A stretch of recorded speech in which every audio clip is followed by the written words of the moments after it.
নমস্কার বন্ধুরা, কেমন আছো সবাই? রাখির ভাষার নতুন একটা ব্লগে তোমাদের স্বাগত জানাই। এখন প্রায় বিকেল গড়িয়ে সন্ধে হতে চললো, আর আমি রাত্রির আয়োজনের জন্য রান্নাঘরে চলে এসেছি। একটা কড়াতে তেল বসিয়ে দিয়েছি, আর বাড়িতে থাকা ছোট ছোট চিংড়ি মাছ দিয়েই বানাবো আজকে চিংড়ি মাছের মালাইকারি। তো চিংড়ি মাছগুলো আমি সর্ষের তেলের মধ্যে একটু ভালো করে ভেজে নেব। আর ছোট চিংড়ি মাছ দিয়েও চিংড়ি মাছের মালাইকারি হয়, টেস্টেরই তেমন কিছু ফারাক হয় না, আমার তো লাগে না, ভালোই লাগে খেতে। তোমরা একবার ট্রাই করে দেখবে। চিংড়ি মাছগুলো ভাজা হয়ে যাওয়ার পর ওই তেলের মধ্যে গরম মশলা মানে ছোটো এলাচ আর দারচিনি ফোড়ন দিয়ে একটা মাঝারি সাইজের পেঁয়াজের পেস্ট দিয়ে ভালো করে একটু নাড়াচাড়া করে নিলাম। এরপর দিলাম হাফ চামচ আদার পেস্ট। তারপর এই দুটো মিশ্রণকে ভালোভাবে সুন্দর করে একটু কষিয়ে নিয়ে একটা আমি নারকোল, মাঝারি সাইজের নারকোল কুড়ে রেখেছি, এটার একটা মিহি পেস্ট বানিয়ে নেব।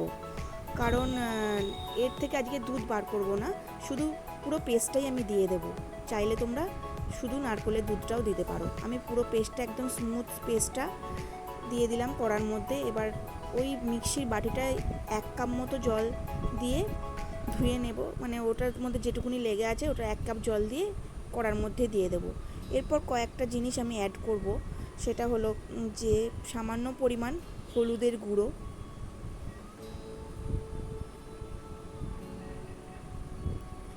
স্বাদ মতো লবণ,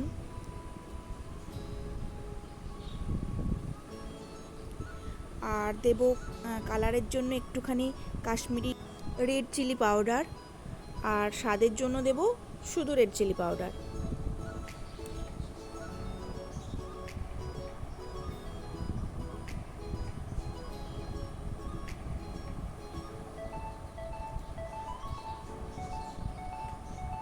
আর দেব চা চামচের 1 চামচ চিনি। আর এটা যেহেতু ঝাল মিষ্টি স্বাদটা হবে, তাই চিনির পরিমাণটা একটু দিলাম বেশি।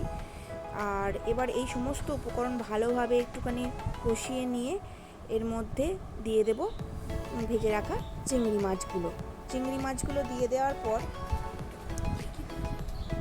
দিয়ে দেব চিড়ে রাখা 2-3টে কাঁচা লঙ্কা। এগুলো আমি চিড়ে রেখে দিয়েছি। এই কাঁচা লঙ্কাগুলো চিড়ে দিয়ে লো ফ্লেমে আমি 5 মিনিট ঢাকা দিয়ে দেব। 5 মিনিট ঢাকা দেওয়ার পর তারপর ফিরে আসব। 5 মিনিট হয়ে গেছে, এর ওপর দিয়ে দেবো আমি একটুখানি গরম মশলার গুঁড়ো। তো আমার প্রায় একেবারেই চিংড়ি মাছের মালাইকারি রেডি হয়ে গেছে। আর তোমরাও এরকমভাবে বানাতে পারো, বড় চিংড়ি মাছ না থাকলেও ছোটো চিংড়ি মাছ দিয়েও বানাতে পারো। আর দেখতেও দেখো খুব ভালো হয়েছে এবং খেতেও বেশ ভালো হবে, তো অবশ্যই ট্রাই করো।